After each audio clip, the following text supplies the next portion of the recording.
Anchor analyst, یہ کچھ نہیں، یہ کرکٹر بھی بہت اچھے تھے. سینٹرل ماڈل سے پھر چکا مارا، سیدھا گورنمنٹ کالج پہنچ گئے اور پھر وہاں رہے. پنجاب یونیورسٹی سے انہوں نے میس کام، جب جرنلزم ہوتا تھا ہمارا ڈپارٹمنٹ آئی آر میں اوپر ہوتا تھا، اور ان کے والد محترم اللہ کی رحمت کرے وارث میر صاحب بھی اس ڈپارٹمنٹ کے چیئرمین رہے. اور میں سمجھتا ہوں کہ آج اس ملک میں جتنے نامور صحافی اور اسکرین پہ دیکھتے ہیں، کالم میں دیکھتے ہیں، تو شاید اس میں 70-80% جو ہے وہ وارث میر صاحب کے شاگرد ہیں. تو اس فیملی کا صحافت پہ بہت ایک تو گہری نظر ہے، اور یہ اس حامد میر اس شخص کے فرزند ہیں جو بے باکی، گویا وہ سچائی کی ایک تصویر تھے مرحوم وارث میر صاحب. تو حامد میر ایک بڑا کرٹیکل جرنلسٹ، بڑے اتار چڑھاؤ، ان کے اوپر کتنے مقدمات بنے، اور اللہ نے ہمیشہ سرخ رو کیا. توہین رسالت کے مقدمہ 2021 میں ناپسندیدہ شخصیت قرار دے دیا گیا، کئی مقدمات بنے، کئی حملے ہوئے. اور میں یہ کل بھی میں نے کہا تھا ہائی کورٹ میں کہ بچانے مارنے والے سے بچانے والا بہت طاقتور ہے. الحمدللہ آج بھی اپنی سچائی، بے باکی، اگر آپ روئے داد ستم پڑھیں تو آپ کو اس میں ایک کالم آپ پڑھیں، اس میں ہیرا منڈی. تو میں نے جو ہیرا منڈی کالم پڑھا تو اس میں وہ لوگ ہیرا منڈی، وہ کالم کو لوگوں نے بڑا پڑھا کہ پتہ نہیں میر صاحب نے ہیرا منڈی کی دستا ہے کہ کی ہیرا منڈی سے ہو رہا ہے. لیکن کالم پڑھنے والا ہے، اس پہ انہوں نے بتایا کہ وہ اصل میں لنک بھی بتایا اور بڑی چیزیں اس میں ہیں کہ وہ پڑھنے والا کالم ہے.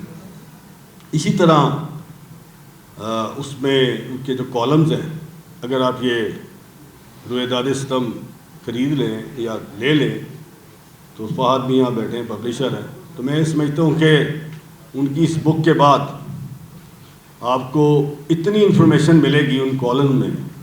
کالم لوگ اب اخبار کا وہ والا نہیں رہا اسٹرینتھ جو پہلے تھی. لیکن ابھی میر صاحب بتا رہے تھے، ہم بیٹھے تھے تو انہوں نے کہا کہ آج بھی پرنٹ میڈیا کی افادیت ختم نہیں ہوئی دنیا سے، اور آج بھی دنیا میں پرنٹ میڈیا جو ہے وہ گرو کر رہا ہے. اب یوں کہ ڈیجیٹل کا زمانہ ہے، سوشل میڈیا کا زمانہ ہے، الیکٹرانک کا سارا، اے آئی آ گئی، چیٹ جی پی ٹی آ گئی، پتہ نہیں اس کے بعد کیا آ جانا ہے. لیکن آج بھی انڈیا میں، بنگلہ دیش میں، جب کل یہ جو حملہ ہوا اس پہ بتا رہے تھے کہ اس اخبار کے میر صاحب نے وہاں وزٹ بھی کیا اور انہوں نے بتایا بھی انہیں کہ وہ سب سے بڑا اخبار ہے بنگلہ دیش کا. یہ سرکولیشن کوئی ہزاروں میں نہیں ہوتی ان کی، لاکھوں میں سرکولیشن، کروڑوں میں سرکولیشن ہے ان کی. اور یہ چونکہ پرنٹ میڈیا کی شیلف لائف ہے، الیکٹرانک کی ساری ایئر ہے، آپ نے دیکھا نہیں دیکھا فون کر کے بتانا یار دیکھیے ذرا، یہ ایک شیلف لائف ہے. آپ نے آج بھی آپ جائیں لائبریریز میں تو آپ بتا دیں کہ مجھے ڈان فلاں اخبار چاہیے، جنگ چاہیے، آپ کو ریفرنس سے مل جائیں گے، آپ کو اخبارات مل جائیں گے، آپ نیٹ کھولیں اس پہ آپ کو مل جائیں گے. لیکن یہ چیزیں جو ہے وہ اب نہیں ہیں. میں سمجھتا ہوں کہ حامد میر صاحب نے اپنے اس 4 دہائیوں کے اس کیریئر میں صاف شفاف قسم کی صحافت کی، جس کی کوئی ماضی میں مثال نہیں ملتی. ہمارے لیے تو یہ پرائڈ ہے کہ آج وہ نثار عثمانی آڈیٹوریم میں ہیں، اور چونکہ لاہور میں انہوں نے پڑھا، گورنمنٹ کالج، یونیورسٹی، یہاں سے سب. اس کے بعد ایڈیٹر بھی رہے، پاکستان میں رہے اور صاف اخبار نکالا، اس کے ایڈیٹر رہے. کالم آج تک جو ہے وہ میں طاہرہ حبیب جالب صاحب سے گزارش کرتا ہوں، مجھے یاد نہیں رہا، سوری.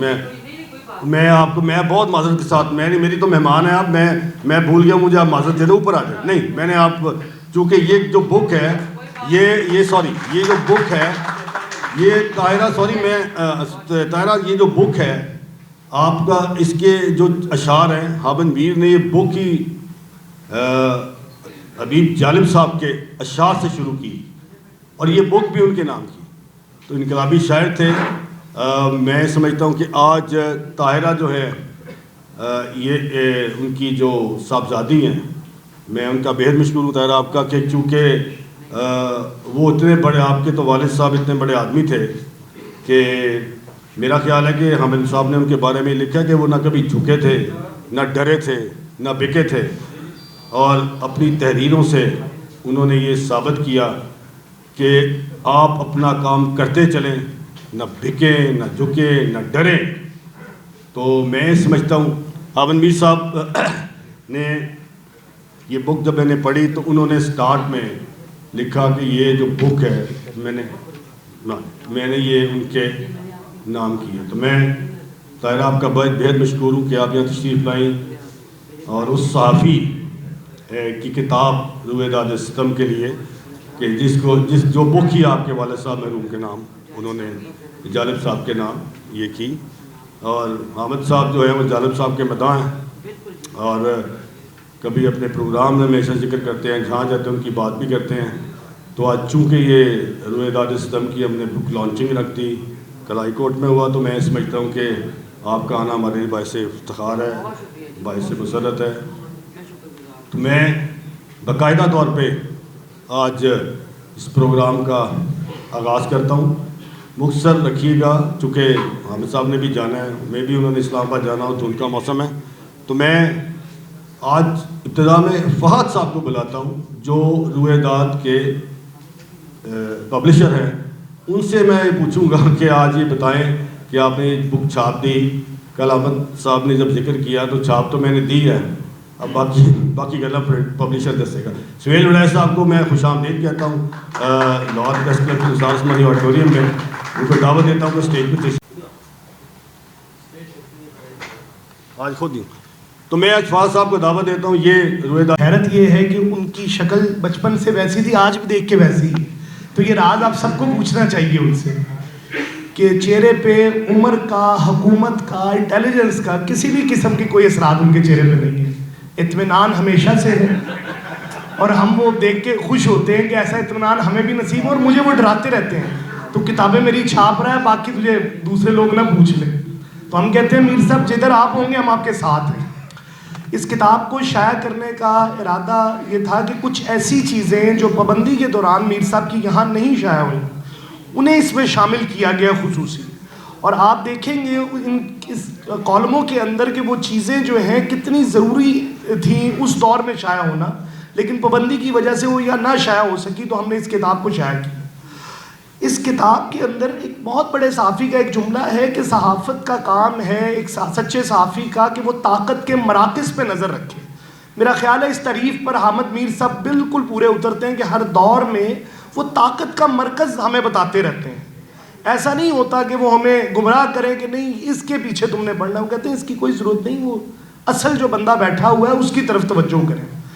تو عکس پبلیکیشن کے لیے یہ ایک سعادت کا موقع ہے کہ بہت بڑے بڑے ادارے موجود ہیں پاکستان میں، لیکن میر صاحب نے مجھے موقع دیا، اور اس سے پہلے جو ہم نے میر صاحب کی کتاب شائع کی تھی، اسپیکر صاحب جی پلیز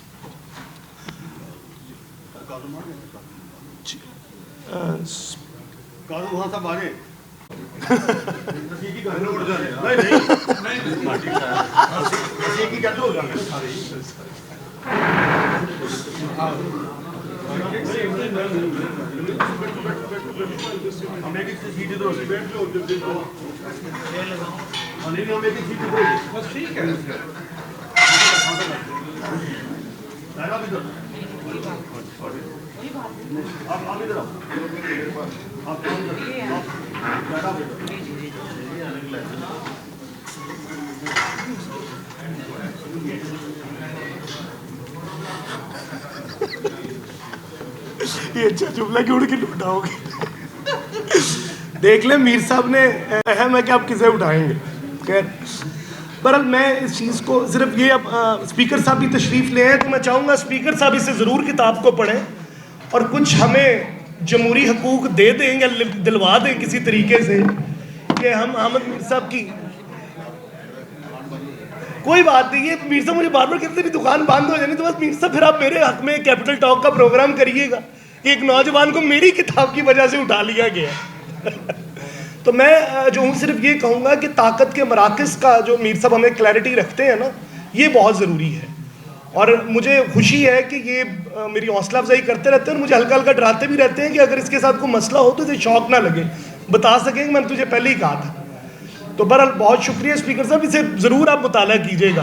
بہت شکریہ. سنگی آپ نے ایسی بات کی ہے کہ مڑ کے سانوں مظاہرے کرنے پڑنے نہیں، خدا رہا بات. تو میں یہاں پہ عبداللہ ملک صاحب کو دعوت دوں گا کہ وہ اپنے مختصر اپنی بھی ضرور بات. خواتین و حضرات السلام علیکم. رسپیکٹڈ پریزیڈیم، بہت شکریہ ارشد انصاری صاحب. کل میں میزبان تھا، آج آپ میزبان ہیں. مجھے معلوم ہوا کہ لاہور میں میر صاحب کیوں نہ، چونکہ کراچی شہدا ہال لاہور ہائی کورٹ کا ایک بڑا فورم کہا کہ ٹھیک ہے لاہور ہائی کورٹ میں آپ پروگرام ارینج کر لیں. تو دیکھیے پہلی بات تو یہ ہے کہ سب سے پہلے تو حامد میر صاحب میں آپ کو مبارکباد دینا چاہوں گا کہ آپ نے ایک ایسی کتاب مرتب کی ہے جو ایک ریفرنس ہے. وہ آنے والی نسلوں کے لیے، ہمارے آنے والے جرنلسٹ کے لیے، لوئرز کے لیے اور باقی کمیونٹیز کے لیے اگر وہ ریسرچ کرنا چاہیں رویداد پاکستان کے حوالے سے تو آپ کو اس میں بہت سارا مواد ملے گا. دوسری بات، مبارکباد کے مستحق آپ اس لیے بھی ہیں کہ آپ نے یہ کتاب ایک ایسے جید اور ایک ایسے شاعر کو ڈیڈیکیٹ کی ہے جو اپنی مثال آپ ہے، جس نے اپنا کبھی سر چکایا نہیں، اور یہ بڑی خوبصورت بات ہے. تیسری بات میں ضرور کہوں گا کہ شاید بہت ساری چیزیں جو کبھی نہیں چھپ سکی تھی، لیکن اس کتاب میں جہاں 182 کے قریب آرٹیکلز ہیں وہاں ایسے بھی ہیں جو آپ نے نہیں پڑھے ہوں گے، بہت سارے ایسے پڑھے، ضرور پڑھنے والی کتاب ہے.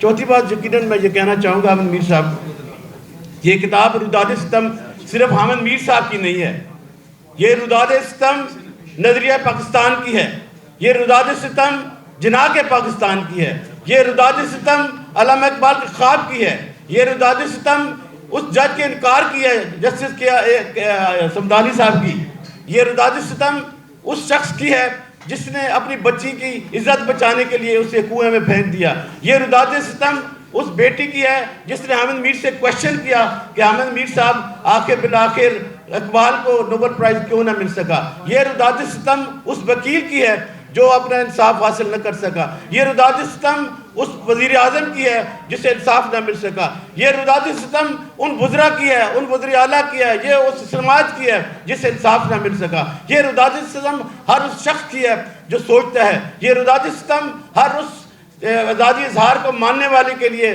جس طرح مولوی باقر کا آپ نے ذکر کیا اپنے کالم میں 2 مئی 2024 میں کہ مولوی باقر آزادی اظہار کا 1857 میں پہلا شہید تھا. آپ نے ہر اس شخص کا ذکر کیا جسے انصاف نہ ملا. اب بالآخر آپ نے ایک ٹیسٹ کیس کے حوالے سے ذکر کیا جب آپ کو معلوم ہوا کہ ایک پروگرام میں قاضی فائز صاحب تشریف لائے ہوئے ہیں، ہم اپنا آسمان جنگیر صاحب کے وہ اس کے جو ان کا فنکشن ہوتا ہے اس حوالے سے، تو حامد میر صاحب بہت خوش ہوئے کہ قاضی فائز صاحب کا 21 صفحات میں مشتمل بڑا تھیسس تھا. انہوں نے ان سے مانگا بھی ہے، دیا بھی گیا. تو حامد میر صاحب نے کہا کہ یہ جب چیف جسٹس بنیں گے تو آزادی اظہار کی بات کریں گے، رول آف لاء کی بات کریں گے، پچھے ہوئے طبقات کی بات کریں گے، اور اس انڈیکس کی بات کریں گے جس میں قاضی فائز صاحب نے کہا تھا کہ پاکستان کا جو رول آف لاء ہے، جو آزادی اظہار ہے، کہاں فعال کرتا ہے. لیکن حامد میر صاحب کے خواب 2-3 سال بعد جو چکنا چور ہو گئے جب 2024 میں حامد میر صاحب کو آزادی اظہار کے حوالے سے پھر اسی کانفرنس میں بلایا گیا، اور حامد میر صاحب کی نظریں اس دن تلاش کر رہی تھی کہاں ہے وہ قاضی فائز صاحب جو رول آف لاء کی بات کرتا تھا، پاکستان میں انصاف کی بات کرتا تھا، آزادی اظہار کی بات کرتا تھا. تو میرا خیال ہے کہ آپ سب کو جب آپ کتاب پڑھیں گے تو یہ جو سوالات ہیں ان کا آپ کو مل جائے گا جواب. لیکن میں داد دینا چاہوں گا محمد منیر صاحب کو جنہوں نے حامد میر صاحب پہ مختصر سے ایک مکالمہ لکھا اور ان سوالوں کا جواب دے دیا. اور یقیناً میں بھی اس سے سیکنڈ کرنا چاہوں گا کہ حامد میر صاحب آپ کو اپنی حب الوطنی کے لیے کسی کریڈٹ کی ضرورت نہیں ہے، کسی حکمران کے اس الفاظ کی ضرورت نہیں ہے. آپ کا کریڈٹ، یہ میرے دوست بیٹھے ہوئے ہیں، ولید صاحب بیٹھے ہوئے ہیں، تالیوں کی آواز میں کہیں گے کہ حامد میر صاحب نہ صرف محب الوطن ہے، حامد میر صاحب نے ہمیشہ آزادی اظہار کا پرچہ بلند کیا ہے. اور آج اسی لیے جو دوسرا پروگرام ہے جو کہ ہمارا رول آف لاء سے تعلق رکھتا تھا، کل وہاں ہوئی، آج چونکہ آزادی اظہار سے تعلق رکھتا ہے تو آج ارشد انصاری صاحب نے آپ کو بلا کے میں یہ سمجھتا ہوں کہ ہم سب کے سامنے آپ کو پیش کیا ہے اور ہم آپ کو سرخرو قرار دیتے ہیں. اور میں پھر مبارکباد دینا چاہوں گا کہ آپ نے جو ڈیڈیکیٹ کیے ہیں یہ الفاظ اور وہ شاعر شعر حبیب جالب صاحب کو.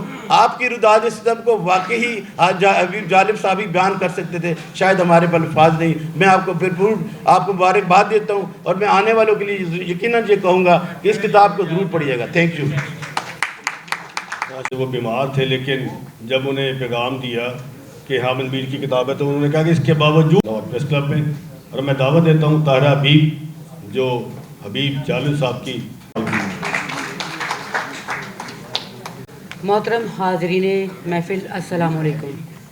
میں تو سب سے پہلے یہ بتا دوں کہ میں نے یہ جو لکھا ہے یہ بار بار مٹایا پھر لکھا, پھر مٹایا پھر لکھا, کیونکہ حامد میر صاحب وارث میر صاحب کے صاحبزادے ہیں, اور وارث میر صاحب جالب صاحب کے دوست اور میرے بہت محترم بھائی ہیں. تو مجھے بہت خوشی ہوئی. آج کی یہ محفل محض ایک کتاب کی رونمائی نہیں, یہ دراصل سچ, جرأت اور عوامی شعور کی روایت کا جشن ہے. میں سب سے پہلے محترم حامد میر صاحب کا دل کی گہرائیوں سے شکریہ ادا کرتی ہوں کہ انہوں نے اپنی اس اہم کتاب کو ایک ایسے شخص کے نام منسوب کیا جس کی پوری زندگی سچ بولنے کی قیمت ادا کرتی گزری, یعنی حبیب جالب. وہ سرکاری شاعر نہیں تھے, وہ کسی دربار کے, کسی اقتدار اور تخت کے شاعر نہیں تھے, وہ عوام کے شاعر تھے. وہ اس ماں کے شاعر تھے جس کا بیٹا جیل میں تھا, اس مزدور کے شاعر تھے, اس کی آواز تھے جس کے ہاتھ میں ہتھکڑی اور پیٹ میں بھوک تھی. وہ اس طالب علم کے شاعر تھے جس کے ہاتھ میں کتاب اور سامنے آمریت کھڑی تھی. جالب نے جب کہا دیپ جس کا محلات ہی میں جلے, چند لوگوں کی خوشیوں کو لے کر چلے, وہ جو سائے میں ہر مسئلے حد کے پلے, ایسے دستور کو صبح بے نور کو میں نہیں مانتا, میں نہیں جانتا. تو وہ دراصل نظام پر فرد جرم عائد کر رہے تھے. آج اگر حامد میر اپنی کتاب حبیب جالب کے نام منسوب کرتے ہیں تو یہ محض ایک ادبی حوالہ نہیں ہے, یہ ایک فکری تسلسل کا اعلان ہے. حامد میر کی صحافت بھی اسی روایت سے جڑی ہوئی ہے جس میں سچ بولنے کی قیمت جانی جاتی ہے, لیکن سچ بولنا ترک نہیں کیا جاتا. جس طرح جالب نے آمریت کے سامنے قلم نہیں جھکایا, اسی طرح حامد میر صاحب نے بھی دباؤ, دھمکی اور خطرات کے باوجود سچ کی گواہی دی. یہ کتاب دراصل ایک صحافی کا خراج عقیدت ہے, ایک شاعر کے حوالے کو, ایک شاعر کے حوصلے کو. آج کے دور میں جب سچ کو مشکوک اور سوال کو جرم سمجھا جا رہا ہے, ایسی کتابیں اور نام ہمیں یاد دلاتے ہیں کہ تاریخ ہمیشہ سچ بولنے والوں کے ساتھ کھڑی ہوتی ہے. میں آخر میں حامد میر صاحب کو مبارکباد پیش کرتی ہوں اور کہنا چاہتی ہوں کہ حبیب جالب کسی ایک خاندان, کسی ایک شہر یا کسی ایک نظریے کی میراث نہیں. وہ اس ملک کے ہر اس شخص کی آواز ہیں جو ناانصافی کے خلاف کھڑا ہے. آج اگر جالب کا نام ایک کتاب کے سر ورق پر زندہ ہے تو وہ اس بات کی علامت ہے کہ سچ کو دبایا جا سکتا ہے, مٹایا نہیں. آخر میں جالب صاحب کا ایک شعر جسے حامد بھائی اکثر دہراتے ہیں, ان کی نظر کرتی ہوں کہ میرے ہاتھ میں قلم ہے, میرے ہاتھ میں قلم ہے, میرے ذہن میں اجالا, مجھے کیا دبا سکے گا کوئی ظلمتوں کا پالا.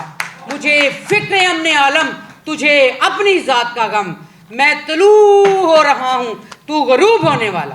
بہت شکریہ, تھینک یو ویری مچ. بڑا جامعہ میں دعوت دوں گا.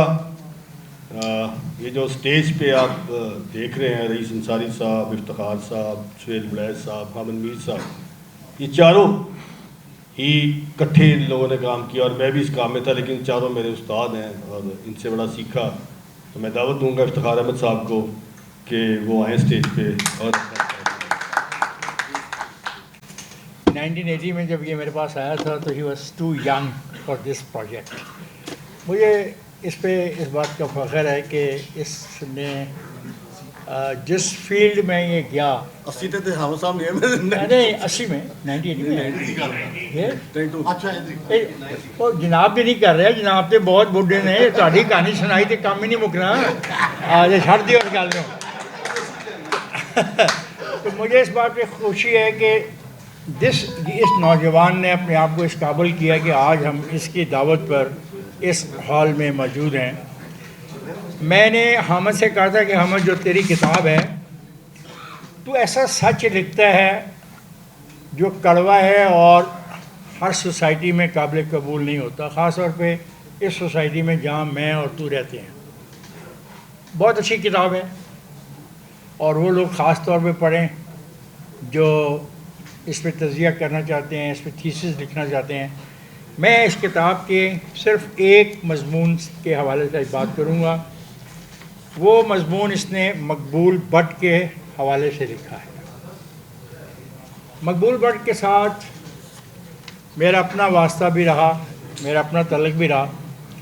جب یہ واقعہ ہوا تو ذوالفقار علی بھٹو صاحب نے میاں اسلم اور ڈاکٹر مبشر کے ذریعے ہماری یہ ڈیوٹی لگائی کہ ہم مقبول بٹ کا یار یہاں آپ پہلے بول لیں یا ہمیں بولنے دیں پلیز، کیمرہ مین پلیز یار کنٹینیو کہ ہم سے کہا گیا کہ ہم نے مقبول بٹ کے ساتھ چلنا۔ یہ گنگا کے آنے کے بعد، گنگا کے جلنے کے بعد کا واقعہ ہے۔ انٹرنیشنل ہوٹل جس کو آج بیچ دیا گیا ہے اور اس کو گرا دیا گیا، پتہ نہیں اب وہاں پہ کیا بن رہا ہے، وہاں پہ مقبول بٹ، ہاشم، اشرف ٹھہرے ہوئے تھے۔ لاہور میں پہلا جلسہ جو کیا مقبول بٹ کے ساتھ، پھر دوسرا گوجرانوالے میں، گوجرانوالے کا جلسہ بہت بڑا جلسہ تھا، شیروالا باغ کا بہت بڑا جلسہ تھا، اینڈ دین پنڈی میں ایک آفر، عجیب آفر آئی، اور یہ آفر آئی یحییٰ خان کی طرف سے۔ یحییٰ خان نے ملاقات کے لیے بلایا مقبول بٹ کو، اور اس ملاقات میں یحییٰ خان کے ساتھ میجر جنرل شفاق احمد، محترم محمود ہارون اور شاہ نواز خان صاحب تشریف رکھتے تھے، اور ان سے یہ کہا گیا کہ آپ جو انڈیپینڈنٹ کشمیر کی بات کرتے ہیں، کیا اس پہ آپ کمپرومائز کرنے کو تیار ہیں؟ تو مقبول کا جواب یہ تھا، پہلی بات ہے وہ بٹ نہیں ہے، وہ بھٹ ہے، بھے ٹے والا بھٹ ہے۔ مقبول بھٹ کا جواب یہ تھا کہ میں دلال نہیں ہوں، میں اپنی قوم کی آزادی کی جنگ لڑ رہا ہوں۔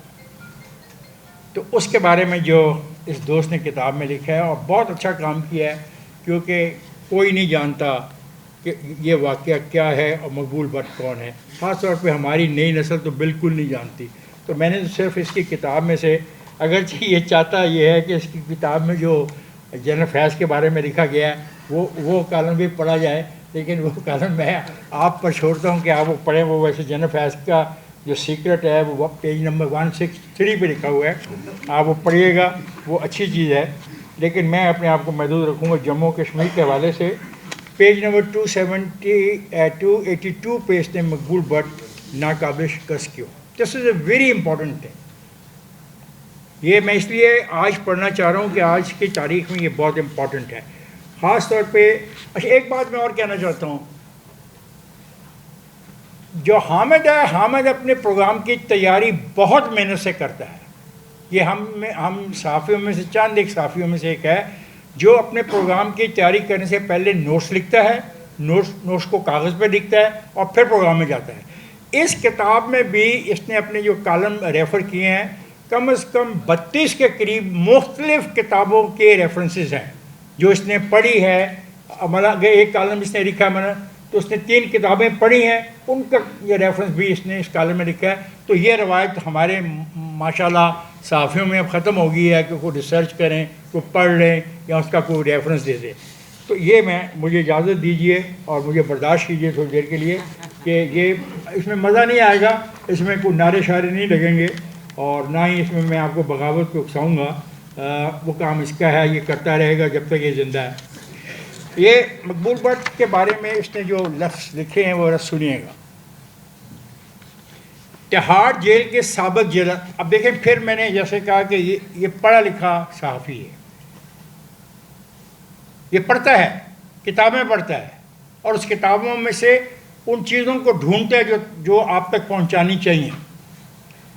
تہاڑ جیل کے سابق جیلر سنیل کمار گپتا کی کتاب بلیک وارنٹ میں ایسا کیا ہے جو اس کتاب پر بنائی گئی ڈرامہ سیریل میں نہیں ہے؟ آپ کو پتہ ہے اس پہ ایک ڈرامہ سیریل بنائی گئی اور مقبول بٹ کو پھانسی کے پھندے تک لے جاتے ہوئے دکھایا گیا۔ حامد نے اس کو پڑھنے کے بعد ایک سوال اٹھایا ہے۔ اس سوال کا جواب دینا بہت ضروری ہے کہ نیٹ فلکس پہ بلیک وارنٹ کے نام سے دکھائی جانے والی ڈرامہ سیریل میں سنیل کمار گپتا کے مقبول بٹ شہید کے بارے میں تاثرات اور مشاہدات غائب ہیں۔ اب یہ ہے ایک محنت طلب صحافی کا کام، پہلے کتاب لے، کتاب پڑھے، پھر وہ نیٹ فلکس کی وہ فلم دیکھے، اس فلم کا وہ سارا کا سارا سین دیکھے جب اس کو اور اس کے ساتھیوں کو تختہ دار کی طرف لے جایا جاتا ہے، اور پھر جا کے کالم لکھے۔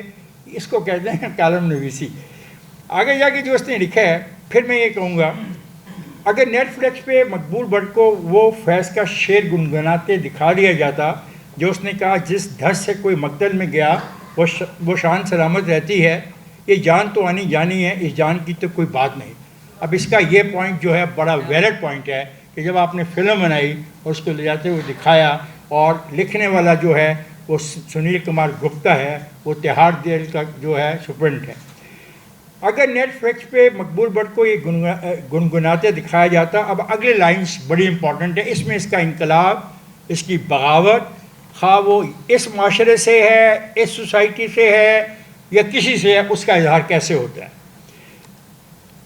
یہ کہتے ہیں کہ بھارتی ریاست کی بڑی سبکی ہوتی اگر وہ یہ شعر دکھایا جاتا، جس نے عدالتوں میں بیٹھے ججوں کے بازو مروڑ کر بڑی مشکل سے قومی مفاد کے نام پر مقبول بٹ کے لیے پھانسی کا فیصلہ حاصل کیا تھا۔ اب اس کا یہ فکرہ جو ہے یہ بہت معنی خیز ہے۔ یہ فکرہ مقبول بٹ کی موت تک کی تعلق نہیں رکھتا، یہ فکرہ بہت سارے حالات اور واقعات کی نشاندہی بھی کرتا ہے۔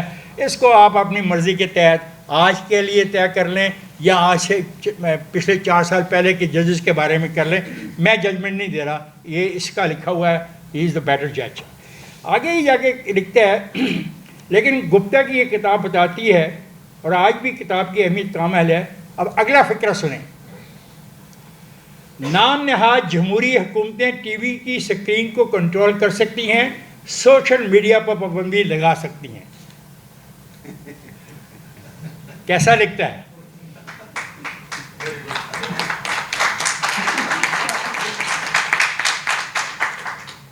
اور مجھے اس کی کتاب میں یہ کہا، کہتے ہیں کہ تہاڑ جیل کے سابق جیلر سنیل کمار گپتا نے مقبول بٹ کا ذکر ایک دہشت گرد کے طور پہ نہیں بلکہ ایک استاد کے طور پہ کیا۔ گپتا اپنی انگریزی بہتر بنانے کے لیے مقبول بٹ صاحب کے ساتھ انگریزی میں بات کرتا تھا۔ گپتا نے مقبول بٹ کو ایک سیاسی قیدی قرار دیا۔ پھر حامد میر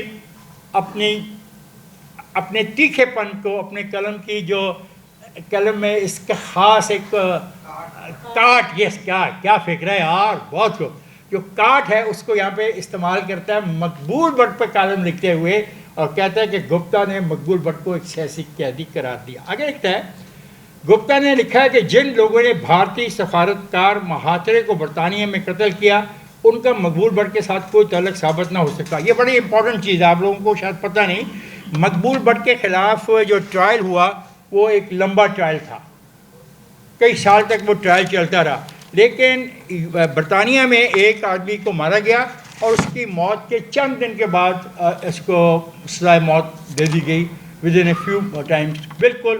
اور اس قتل سے کوئی تعلق نہیں تھا جس میں گرفتار ہوا تھا۔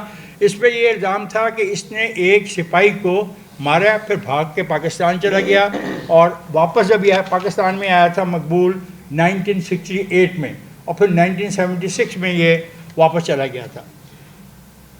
گپتا نے کتاب میں اس پھانسی کے متعلق کیا لفظ استعمال کیا ہے؟ ابھی گپتا نے کیا ہے، حامد میر نے نہیں کیا۔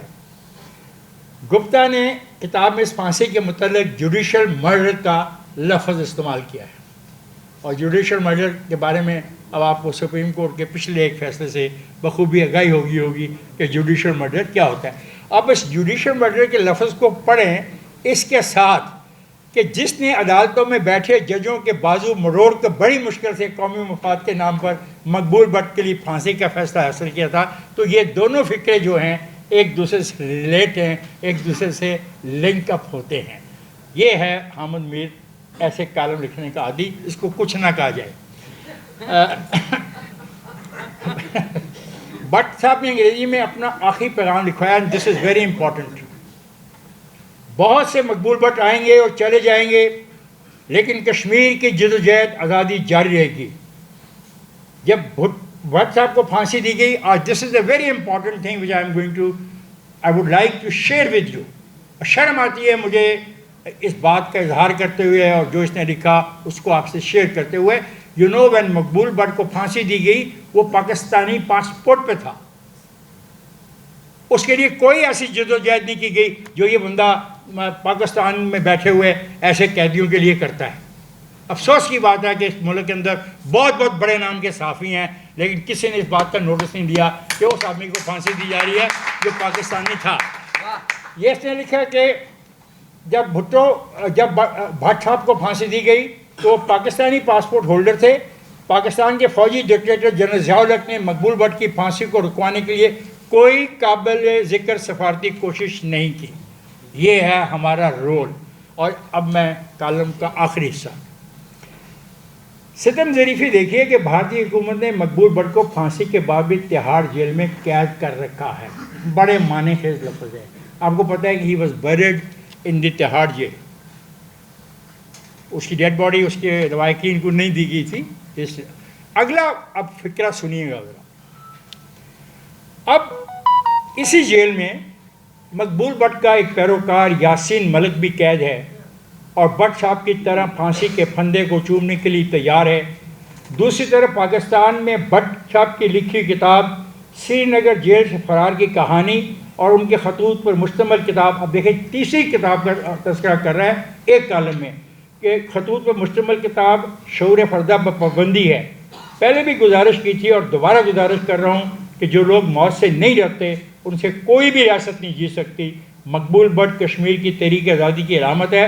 جب تک یہ تحریک زندہ ہے مقبول بٹ زندہ رہے گا. پاکستانی ریاست نے مقبول بٹ کی کتابوں پر پابندی لگا کر اپنے ہی وجود اور قانون کی نفی کر رکھی ہے. اس پابندی کو ختم کر دیں اور دنیا کو بتا دیں پاکستان اور بھارت میں بہت فرق ہے. بہت بہت شکریہ. This article was written by mister Ahmad. مجھے تو یہ سمجھ آئی کہ میں اس کا ایک کالم ہی پڑھ سکتا ہوں اور کچھ نہیں. شکریہ. یہ پہلے بھی ہٹائے گئے لیکن ابھی بات ہو رہی تو افتخار صاحب نے کیا کہ ہاں میں ذمہ دار ہوں, چونکہ میں اس پیج کا انچارج تھا تو مجھے کوئی فرق نہیں پڑتا. جی السلام علیکم.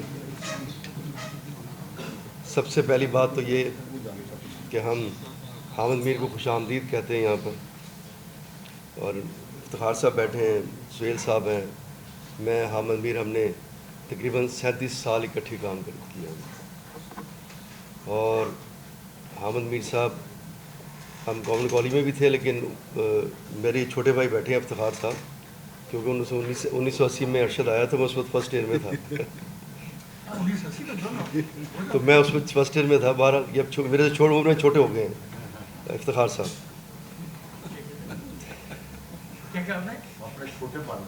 آپ کو چھوٹا اچھا.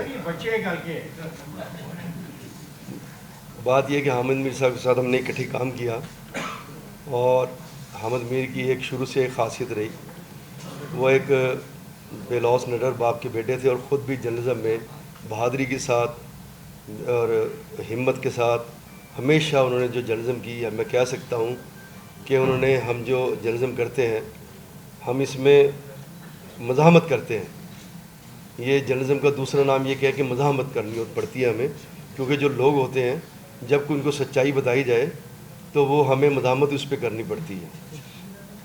اور حامد میر صاحب کی ہمیشہ ایک کوالٹی رہی کہ انہوں نے ہمیشہ سچ کا ساتھ دیا, اور یہ جو روایات ستم لکھی ہے یہ حامد میر ہی ایک بڑے صحافی ہیں جو ستم کے بارے میں بتاتے رہے. اور جتنا ستم اس دور میں ہو رہا ہے ہم نے تو پہلے اتنا ستم کبھی دیکھا بھی نہیں ہے, چاہے وہ ستم صحافیوں پہ ہو رہا ہے, چاہے وہ ستم دوسرے طبقوں پہ ہو رہا ہے. ایسا ستم جو ہے میں نے پہلے کبھی دیکھا بھی نہیں ہے. لیکن ہم صاحب ایک ستم میں تھوڑے سے ہم اپنے بھی خود بھی ہم قصوروار ہیں. پہلے جب ہم صحافت کرتے تو میں نے جیسے پہلے کہا کہ ہم باقاعدہ اس مزاحمت کی صحافت کرتے تھے, سارے اچھی طرح صحافت کرتے تھے. اس میں بعد میں آہستہ آہستہ یہ مفاہمت کی صحافت شروع ہو گئی, اور اس میں ہم خود بھی قصوروار ہیں جن کے خلاف کچھ کارروائی ہوتی ہے. کہ جو ہمارے کئی صحافی ایسے ہیں جنہوں نے مختلف پارٹیوں کی گود میں بیٹھنا شروع کر دیا. وہ جب بالکل ایک پارٹی کے کارکن بن گئے اور ان کے خلاف کوئی آواز اٹھی یا احتساب ہوا تو میں تو اس کے حق میں ہوں. اس طرح نہیں ہونا چاہیے. آپ نے جب بھی بات کی حامد میر نے بڑی سچی بات کی, اور ایک دائرے میں رہ کے بات کی حامد میر, اور اخلاق کے دائرے میں رہ کے حد میں رکھ کے بات کی. اس لیے جو بھی سختیاں حامد میر پہ آئیں وہ تو پیور جرنلزم کی وجہ سے آئی ہیں, اس کو تو ہم پوری طرح ساتھ ہیں. لیکن جو لوگ یہ کسی پارٹی کی گود میں بیٹھ کے بات کرتے ہیں تو ہم تو اس کے ساتھ نہیں ہیں. اسے کوئی اگر ان کو کوئی ذکر پہنچتی ہے تو وہ آزادی صحافت کا مسئلہ نہیں ہے. آزادی صحافت وہاں ہے کہ جہاں پر آپ کو کوئی صحافت اپنی پروفیشنل ذمہ داری یا لکھنے کے دوران آپ کو کوئی ذکر پہنچے تو وہ تو ہے, لیکن کسی کی ذات کی وجہ سے اس کو کچھ کہا جائے تو وہ تو پھر آزادی صحافت میں نہیں آتی. تو جہاں یہ ستم جاری ہے اس میں بہت زیادہ ستم تو غلطی ہو رہا ہے, لیکن کچھ تھوڑا سا ہم بھی اپنا بھی احتساب کریں تو بہتر رہے گا. کیونکہ میں نے ایسے جرنلسٹ ہیں جو ٹی وی سیٹ کے جب وی لاگ کرتے ہیں تو وہ حدیں کراس کر جاتے ہیں, وہ ہرزہ سرائی کرتے ہیں, گالی گلوچ پہ اتر آتے ہیں. تو یہ ہمارا کام نہیں ہے.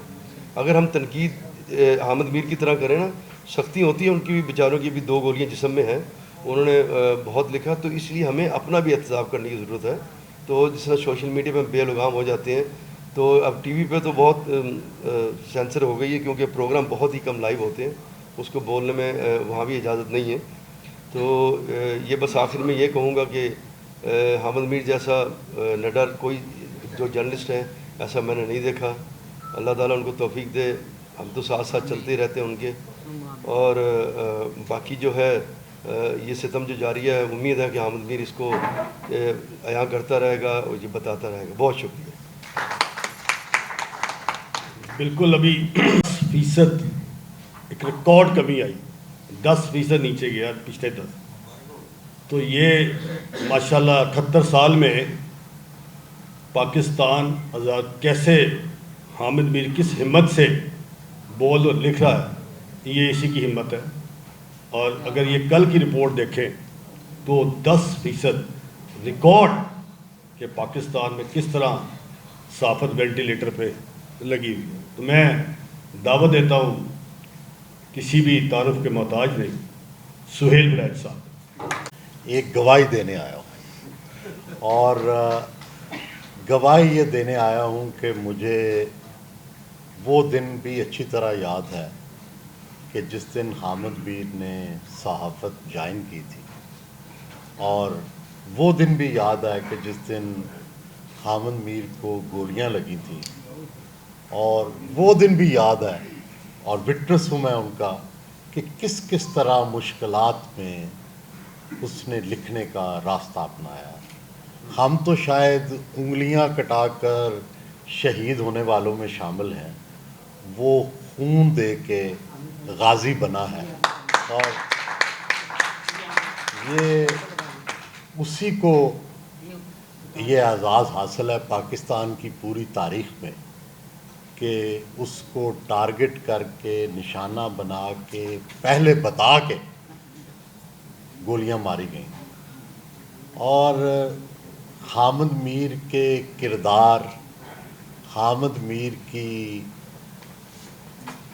بے لالچ ہونے کی بھی میں ذاتی طور پر, سنس ہم ایک دوسرے کو پچھلے 40 سال سے ایک دوسرے کے گواہ ہیں, تو جتنا میں گناہ گار ہوں اتنا ہی یہ نیکوکار ہے. اور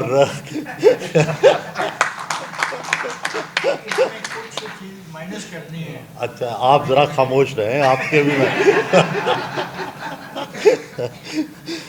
اور میں چونکہ ظاہر ہے ہم سب ایک دوسرے کو بہت اچھی طرح جانتے ہیں, کوئی بھی کرپشن کی بات یا کسی فائدے کی بات تو کجا اگر حامد میر نے یہ سمجھا کہ میرا پاکستان میں رول کوئی عوامی مفاد کے خلاف ہے, تو حامد میر تمام تر تعلق کے باوجود میرے بھی خلاف لکھے گا، اور مجھے یہ توقع کرنی چاہیے کہ یہ لکھے اور حامد میر عجیب آدمی ہے. آگ لگتی ہے کسی جگہ، گولی چلتی ہے، تو انسانی جبلت یہ ہے کہ ہم آگ سے دور بھاگتے ہیں اور ہم گولی سے دور بھاگتے ہیں. حامد میر وہ منفرد شخص ہے، جدھر آگ لگی ہو یہ ادھر کو بھاگتا ہے. اور اس نے کبھی جو ہے ان کس کا بھائی ہو، حامد میر کا کوئی عزیز ہو، کوئی جاننے والا ہو، کوئی دوست ہو، جو حامد میر کے اپنا جس کی سوچ کے مطابق جس نے عوامی مفاد اور جمہوری مفاد کے خلاف کام کیا ہے، اس کو کوئی معافی نہیں. اور دوسرا میں یہ گزارش کرنا چاہتا ہوں کہ جو آج کے حالات ہیں، ہم نے جنرل ضیاء الحق کا مارشل لاء بھی دیکھ چکے ہیں ہم، اور جنرل مشرف کا مارشل لاء بھی بھگتا چکے ہیں، اور یہ دور بھی دیکھ رہے ہیں. شاید یہ عہد ستم کل کو جب تاریخ لکھی جائے گی تو یہ اس سے بھی بڑھ جائے گا. اور کبھی بھی ہم جب اشاروں، کنایوں، علامتوں میں بات کرتے تھے تو پکڑے نہیں جاتے تھے، کیونکہ اب تو وہ بھی پکڑے ہم جا رہے ہیں. تو میرا یہ خیال ہے کہ یہ سب غلطیاں تو ہماری اپنی ہیں. جب میڈیا کو مار پڑ رہی تھی تو سوسائٹی تالیاں بجا رہی تھی، اور جب تحریک انصاف کو مار پڑ رہی تھی تو ہم تالیاں بجا رہے تھے. تو ہم ایک دوسرے کے لیے تالیاں بجاتے رہیں گے اور ہمارا انجام قریب آتا جائے گا. بہت بہت شکریہ. بہت بہت شکریہ سہیل بڑا. یہ ارشد انصاری صاحب نے مجھے جب یہ میر صاحب کی کتاب کے حوالے سے بتایا تو میں نے ان سے پوچھا کہ اس کتاب کی کوئی کاپی مل سکتی، تو انہوں نے بتایا کہ ہاں میرے آفس میں پڑی ہے.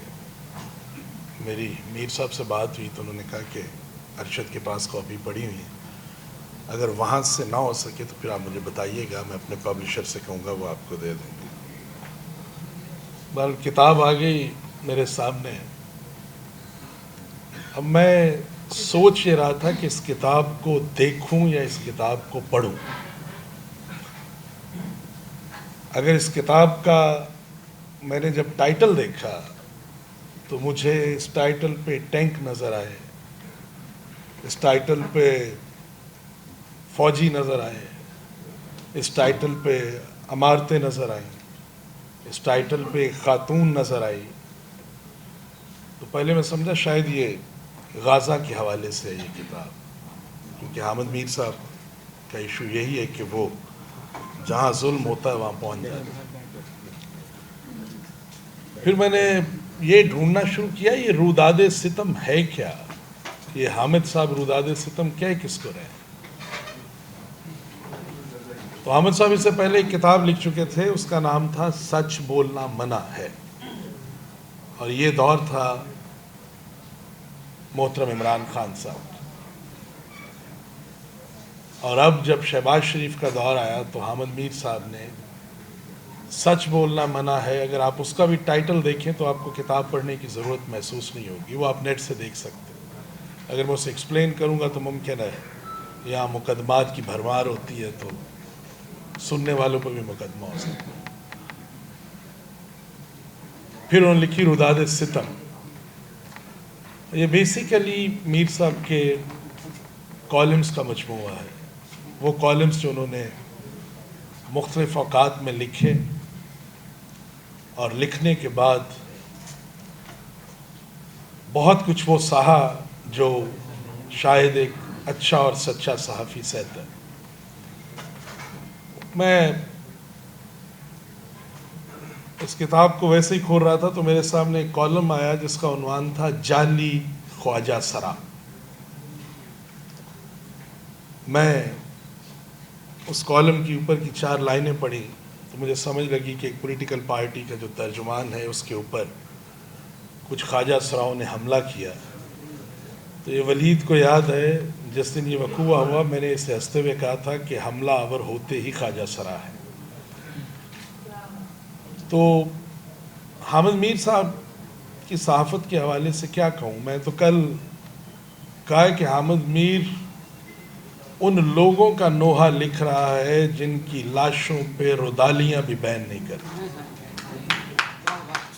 یہ وہ حامد میر ہے کہ کبھی روداد ستم کا جب آپ اس کا سر ورق پڑھیں گے تو آپ کو سمجھ لگے گی کہ اگر کسی صحافی کی لاش نہر سے ملی تو آواز اٹھانے والا ایک شخص، اگر کوئی ہزاروں میل پیدل سفر طے کر کے ٹھٹھرتی سردی میں اسلام آباد پہنچا اور اسے کسی نے پناہ نہیں دی تو ایک نہتا آدمی اپنا مائک پکڑ کے ان کے سامنے کھڑا ہو گیا، حامد میر. بدترین مخالف نظریاتی طور پہ صحافت کے اندر جب ان پہ کوئی برا وقت آیا ان کے گھروں میں جا کے ان کے ساتھ ہمدردی کرنے والا حامد میر. کیا کہیں آج کے دور کی. ابھی رئیس انصاری صاحب کہہ رہے تھے آزادی صحافت.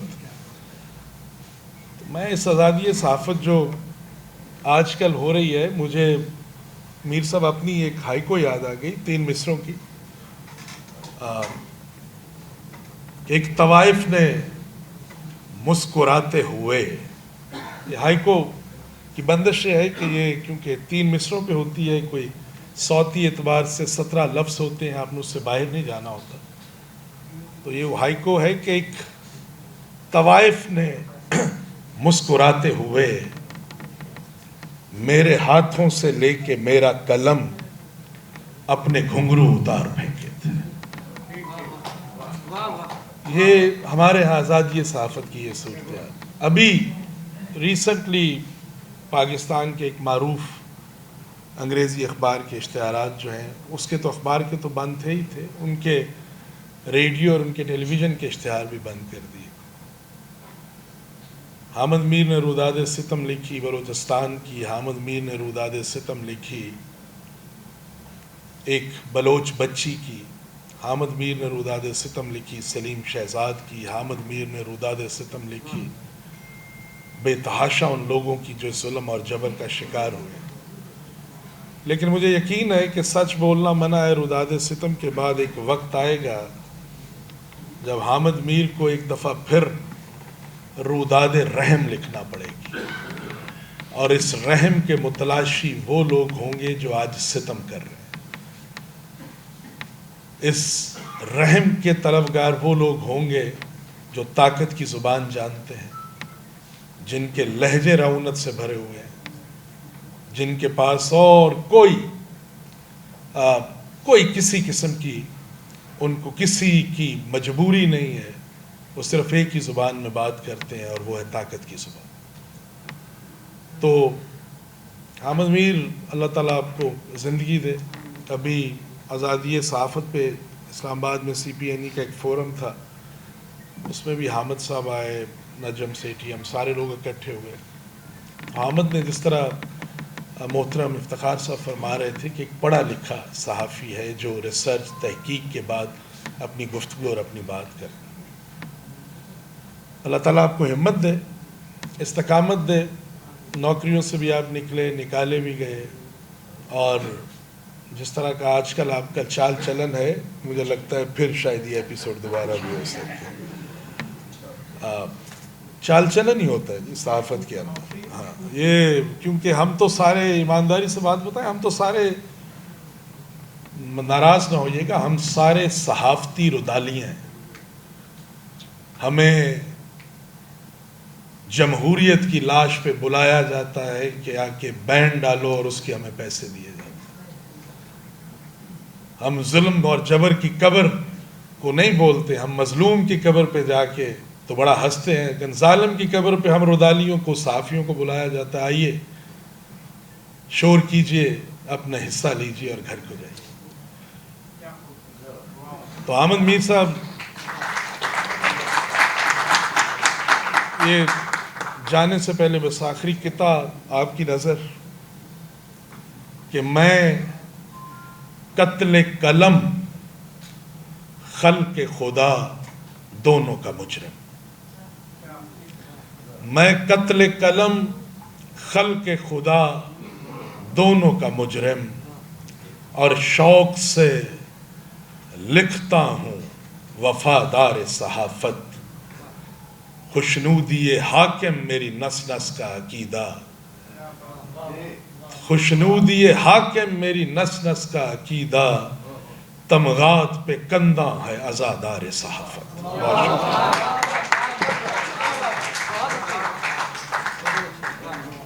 کاظم خان صاحب بڑے ہارڈ لائنر ہیں، ظاہر ہے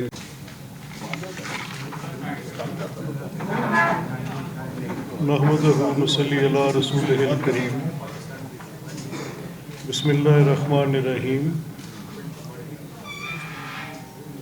انتہائی قابل احترام جناب حامد میر صاحب، جناب ارشد انصاری صاحب صدر لاہور پریس کلب، چودھری سہیل وڑائچ صاحب تشریف لے گئے ہیں، سینئر ہیں اور بڑی معتدل بات کرتے ہیں، جناب افتخار احمد صاحب، جناب کاظم خان صاحب، جناب رئیس انصاری صاحب، جناب عبداللہ ملک صاحب، محترمہ طاہرہ حبیب جالب صاحبہ، بڑا اچھا لگا جن کی بات چیت سن کے، جناب خواجہ نصیر صاحب صدر پریس گیلری پنجاب اسمبلی، محترم خواتین و حضرات، میں میر صاحب کا ایک قاری ہوں، ان سے شناسائی میری ان کی صحافت کے اعتبار سے تو پرانی ہے، ان کو پڑھتے بھی رہے سنتے بھی رہے، اور کلیئرٹی یعنی سوچ کی جو ان کی ایک سمت ہے اس کے متعلق کوئی ابہام نہیں رہتا، ہر درست طرف جس طرف یہ کہا جا سکے کہ تاریخ کی درست سمت میں اگر کوئی کھڑا ہے تو حامد میر ان میں سے ایک ہیں، اور انہیں ہمیشہ انسانی حقوق کی بات ہو اس میں اپنا کردار ادا کیے،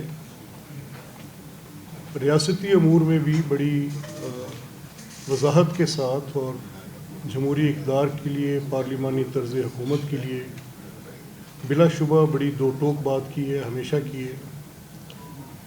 اس میں کہیں جہاں پر فوجی انکروچمنٹ ہوتی رہی ہے اس میں بھی بڑے واضح اور دو ٹوک الفاظ میں اپنی بات کرتے رہے ہیں، جس کے کانسیکوینسز بھی فیس کرتے رہے ہیں۔